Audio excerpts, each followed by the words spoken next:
nous, le Christ est devenu obéissant jusqu'à la mort et la mort de la croix. C'est pourquoi Dieu l'a exalté. Il l'a doté du nom qui est au-dessus de tout nom.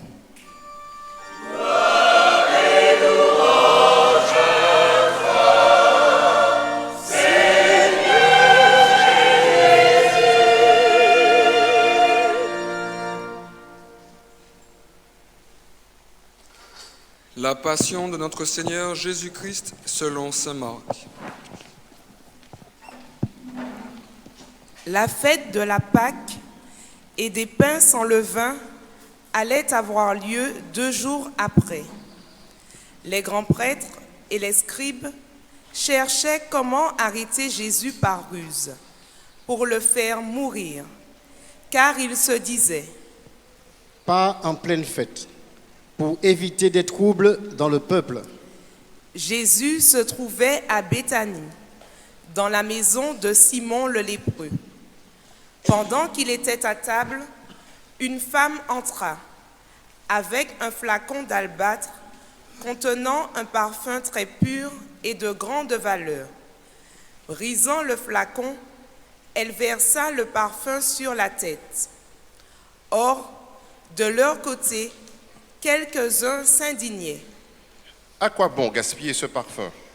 On aurait pu en effet le vendre pour plus de 300 pièces d'argent que l'on aurait donné aux pauvres. Et ils la rudoyaient. Mais Jésus leur dit: Laissez-la. Pourquoi la tourmenter? Il est beau le geste qu'elle a fait envers moi. Des pauvres, vous en aurez toujours avec vous. Et quand vous le voulez, vous pouvez leur faire du bien. Mais moi, vous ne m'avez pas pour toujours. Ce qu'elle pouvait faire, elle l'a fait. D'avance, elle a parfumé mon corps pour mon ensevelissement. Amen, je vous le dis, partout où l'évangile sera proclamé dans le monde entier, on racontera en souvenir d'elle ce qu'elle vient de faire. Judas Iscariote, l'un des 12, alla trouver les grands prêtres pour leur livrer Jésus. À cette nouvelle, ils se réjouirent et promirent de lui donner de l'argent. Et Judas cherchait comment le livrer au moment favorable. Le premier jour de la fête des pains sans levain, où l'on immolait l'agneau pascal, les disciples de Jésus lui disent: Où veux-tu que nous allions faire les préparatifs pour que tu manges la Pâque? Il envoie 2 disciples en leur disant: Allez à la ville, un homme portant une cruche d'eau viendra à votre rencontre. Suivez-le, et là où il entrera, dites au propriétaire: le maître te fait dire, où est la salle où je pourrai manger la Pâque avec mes disciples? Il vous indiquera à l'étage une grande pièce aménagée et prête pour un repas. Faites-y pour nous les préparatifs. Les disciples partirent, allèrent à la ville, ils trouvèrent tout comme Jésus leur avait dit, et ils préparèrent la Pâque. Le soir venu, Jésus arrive avec les 12. Pendant qu'il était à table et mangeait, Jésus déclara: Amen, je vous le dis, l'un de vous qui mange avec moi va me livrer. Ils devinrent tout tristes, et l'un après l'autre, ils lui demandaient: Serait-ce moi?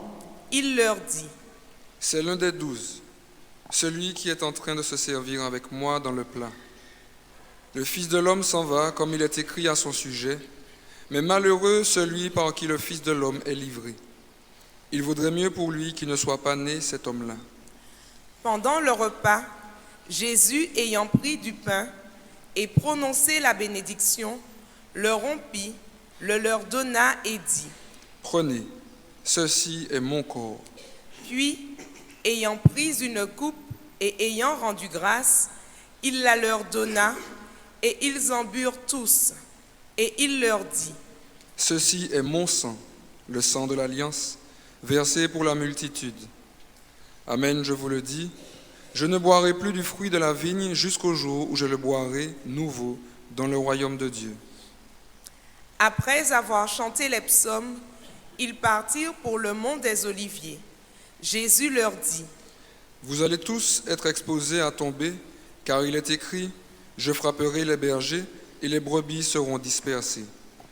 Mais une fois ressuscité, je vous précéderai en Galilée. Pierre lui dit alors, Même si tous viennent à tomber, moi, je ne tomberai pas. Jésus lui répond, Amen, je te le dis, toi, aujourd'hui, cette nuit même, avant que le coq chante 2 fois, tu m'auras renié 3 fois. mais lui reprenait de plus belle. Même si je dois mourir avec toi, je ne te renierai pas. Et tous en disaient autant.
Ils parviennent à un domaine appelé Gethsémani. Jésus dit à ses disciples, Asseyez-vous ici, pendant que je vais prier. puis il emmène avec lui Pierre, Jacques et Jean et commence à ressentir frayeur et angoisse. Il leur dit, Mon âme est triste à en mourir. Demeurez ici et veillez. allant un peu plus loin, il tombait à terre et priait pour que, s'il était possible, cette heure s'éloigne de lui. Il disait, Abba, Père, tout est possible pour toi. Éloigne de moi cette coupe. Cependant, non pas ce que moi je veux, mais ce que toi tu veux. Puis il revient et trouve les disciples endormis. Il dit à Pierre, Simon, tu dors? Tu n'as pas eu la force de veiller seulement 1 heure? Veillez et priez pour ne pas entrer en tentation. L'esprit est ardent, mais la chair est faible. de nouveau, il s'éloigna et pria, en répétant les mêmes paroles. Et de nouveau, il vint près des disciples qu'il trouva endormis, car leurs yeux étaient alourdis de sommeil. Et eux ne savaient que lui répondre. Une 3e fois, il revient et leur dit, Désormais, vous pouvez dormir et vous reposer. C'est fait, l'heure est venue. Voici que le Fils de l'homme est livré aux mains des pécheurs. Levez-vous, allons. Voici qu'il est proche, celui qui me livre. Jésus parlait encore quand Judas, l'un des 12, arriva avec une foule armée d'épées et de bâtons, envoyés par les grands prêtres, les scribes et les anciens. Or, celui qui le livrait leur avait donné un signe convenu. Celui que j'embrasserai, c'est lui. Arrêtez-le et emmenez-le sous bonne garde. À peine arrivé, Judas, s'approchant de Jésus, lui dit, Rabbi, et il l'embrassa. Les autres mirent la main sur lui et l'arrêtèrent. Or, un de ceux qui étaient là tira son épée, frappa le serviteur du grand prêtre et lui trancha l'oreille. Alors Jésus leur déclara, Suis-je donc un bandit pour que vous soyez venus vous saisir de moi avec des épées et des bâtons? Chaque jour, j'étais auprès de vous dans le temple en train d'enseigner et vous ne m'avez pas arrêté. Mais c'est pour que les Écritures s'accomplissent. Les disciples l'abandonnèrent et s'enfuirent tous. Or, un jeune homme suivait Jésus. Il n'avait pour tout vêtement qu'un drap. On essaya de l'arrêter, mais lui, lâchant le drap, se sauva tout nu.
Ils emmenèrent Jésus chez le grand prêtre.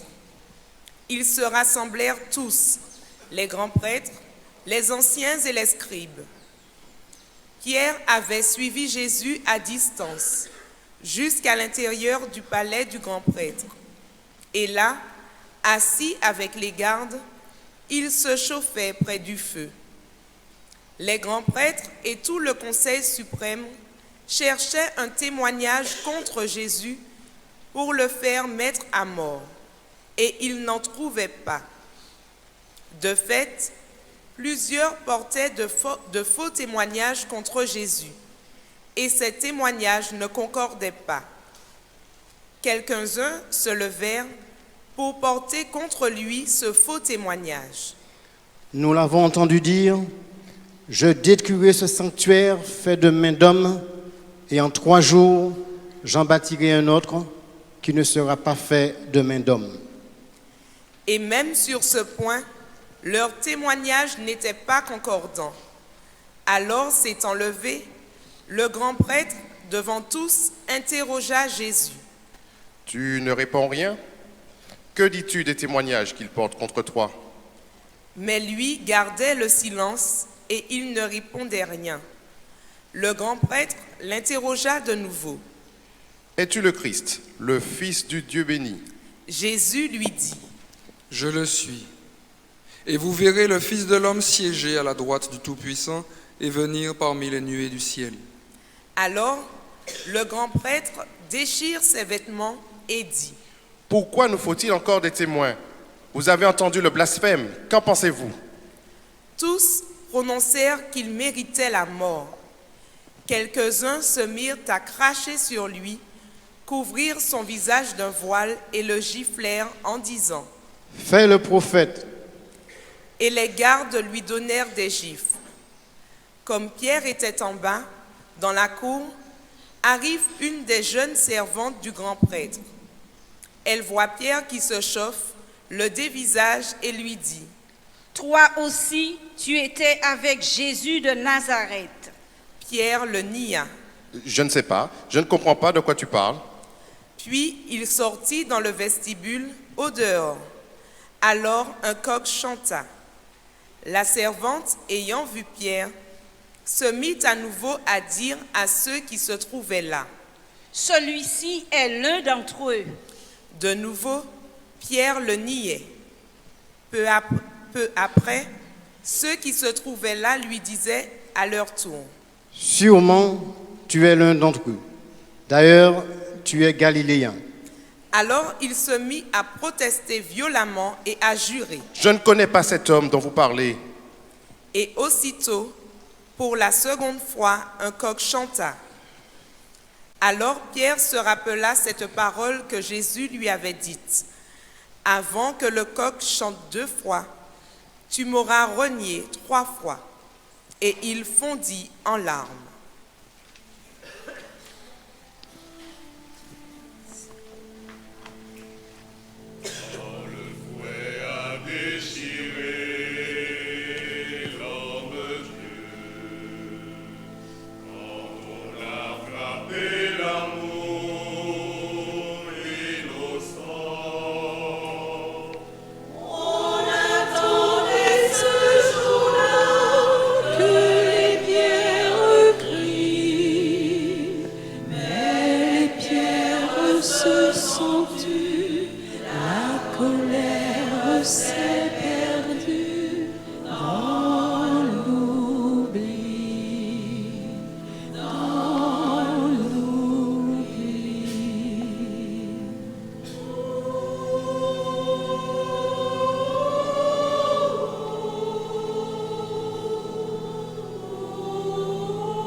Dès le matin, les grands prêtres convoquèrent les anciens et les scribes et tout le conseil suprême. Puis, après avoir ligoté Jésus, ils l'emmenèrent et le livrèrent à Pilate. Celui-ci l'interrogea. « Es-tu le roi des Juifs ?» Jésus répond. C'est toi-même qui le dis. Les grands prêtres multipliaient contre lui les accusations. Pilate lui demanda à nouveau. « Tu ne réponds rien ? Vois toutes les accusations qu'il porte contre toi. » Mais Jésus ne répondit plus rien, si bien que Pilate fut étonné. À chaque fête, il leur relâchait un prisonnier, celui qu'il demandait. Or, il y avait en prison un dénommé Barabbas, arrêté avec des émeutiers pour un meurtre qu'ils avaient commis lors de l'émeute. La foule monta donc et se mit à demander ce qu'il leur accordait d'habitude. Pilate leur répondit. « Voulez-vous que je vous relâche le roi des Juifs ?» Ils se rendaient bien compte que c'était par jalousie que les grands prêtres l'avaient livré. Ces derniers soulevèrent la foule pour qu'ils leur relâchent plutôt Barabbas. Et comme Pilate reprenait, « Que voulez-vous donc que je fasse de celui que vous avez appelé le roi des Juifs ?» De nouveau, ils crièrent. « Crucifie-le !» Pilate leur dit. « Qu'a-t-il donc fait de mal ?» Mais ils crièrent encore plus fort. « Crucifie-le !» Pilate, voulant contenter la foule, relâcha Barabbas. Et après avoir fait flageoler Jésus, il le livra pour qu'il soit crucifié. Les soldats l'emmenèrent à l'intérieur du palais, c'est-à-dire dans le prétoire. Alors, ils rassemblent toute la garde, ils le revêtent de pourpre et ils lui posent sur la tête une couronne d'épines qu'ils ont tressée. Puis ils se mirent à lui faire des salutations en disant « Salut, roi des Juifs !» Ils lui frappaient la tête avec un roseau, crachaient sur lui et s'agenouillaient pour lui rendre hommage. Quand ils se furent bien moqués de lui, ils lui enlevèrent le manteau de pourpre et lui remirent ses vêtements.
Ils l'emmenèrent pour le crucifier, et ils réquisitionnent pour porter sa croix un passant, Simon de Cyrène, le père d'Alexandre et de Rufus, qui revenait des champs.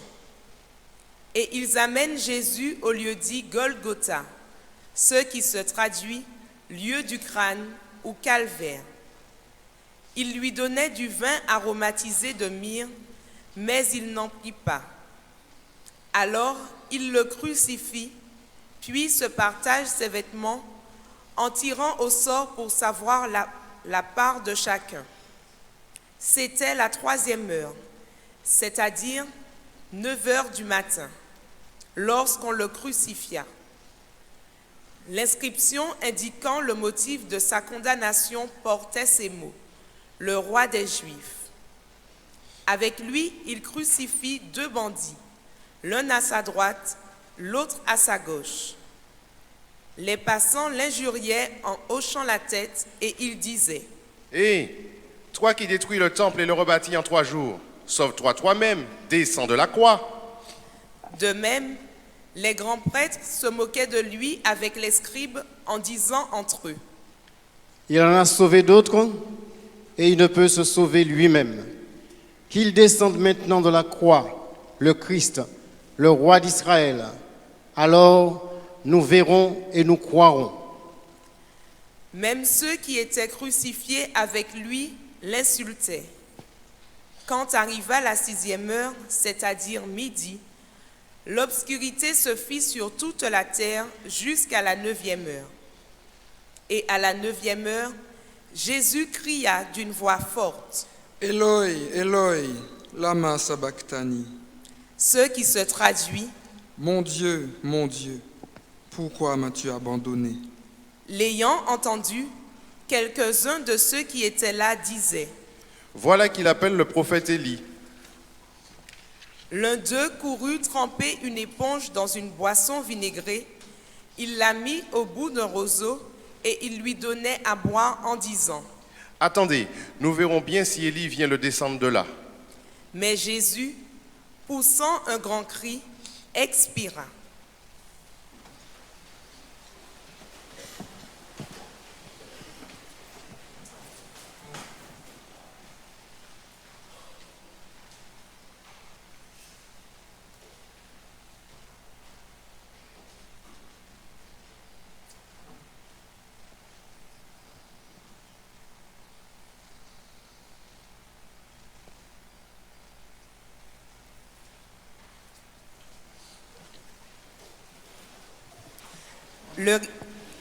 Le rideau du temple se déchira en 2, depuis le haut jusqu'en bas.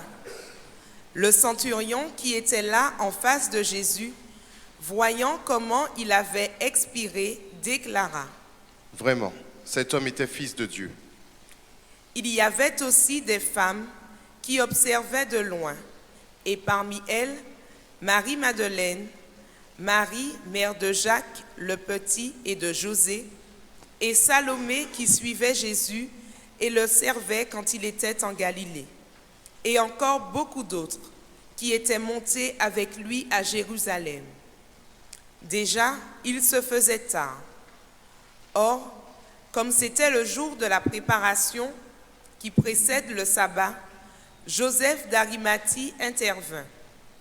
C'était un homme influent, membre du conseil, et il attendait lui aussi le royaume de Dieu. Il eut l'audace d'aller chez Pilate pour demander le corps de Jésus. Pilate s'étonna qu'il soit déjà mort. Il fit appeler le centurion et l'interrogea pour savoir si Jésus était mort depuis longtemps.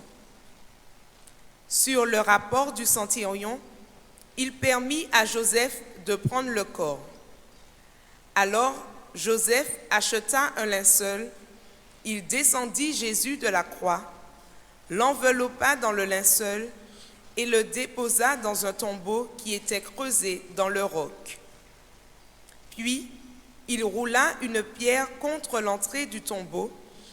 Or, Marie-Madeleine et Marie, mère de José, observaient l'endroit où on l'avait mis.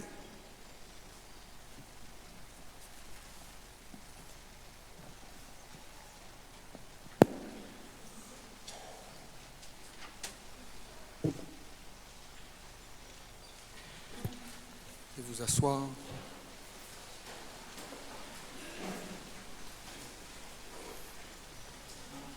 Dimanche